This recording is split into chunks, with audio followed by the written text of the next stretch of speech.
In this video, we will discuss Git's graph model. The graph model defines the relationship among the commits in a repository. We will start by introducing a directed acyclic graph. A graph is a way to model connected things. The actual connected things can be anything. For example, you can use a graph to model your family history or the directories and files on your computer. Later, we will see that a special type of graph is used by Git to model the commit history of a project. Graphs contain nodes connected by lines. The lines are technically called edges. Here's a graph containing 3 nodes and 2 edges.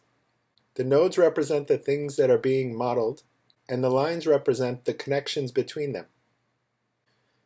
A directed graph means that the nodes are connected in a certain direction. The direction is represented using arrows.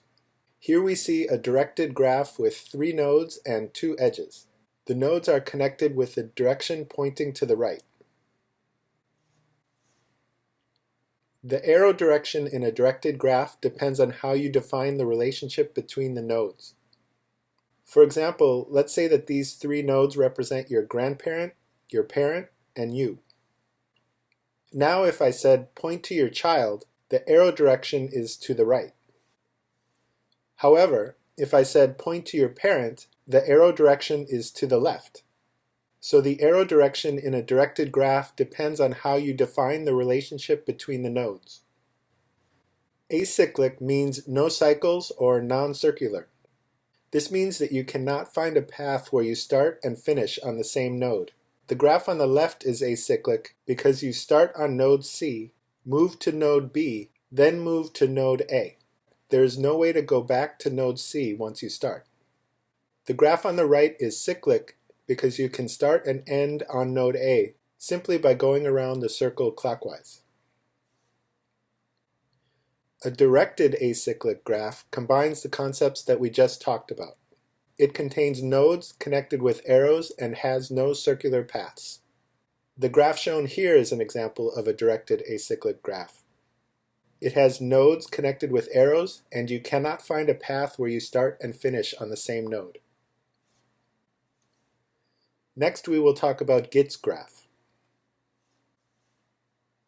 Git models the relationship of commits with a directed acyclic graph. The entire graph contains a project's history. Each node in Git represents a commit. The arrows point at a commit's parents. In this example, you can see that commit D has 2 parents, commit B and commit C. The commits and the relationship between them is what forms the project's history. A branch occurs if a commit has more than one child. This graph contains a branch because commit A has 2 children, commit B and commit C. A merge occurs when a commit has more than one parent. In this example, commit D is a merge of branch 1 and branch 2. When you use Git clients, you will often see the commit graph. Here we see the commit graph in source tree. This commit history contains a branch and a merge. The most recent commit is at the top. Notice that the graph does not have arrows. The arrows are implied by the vertical order of the commits. Using a command line, the git log command with the graph option shows you a similar diagram. You might find that graphical clients like SourceTree are helpful if you want to view complex Git graphs, but the command line also works. To review what we've learned, Git uses a directed acyclic graph to represent commit history. Commits point to their parent commits.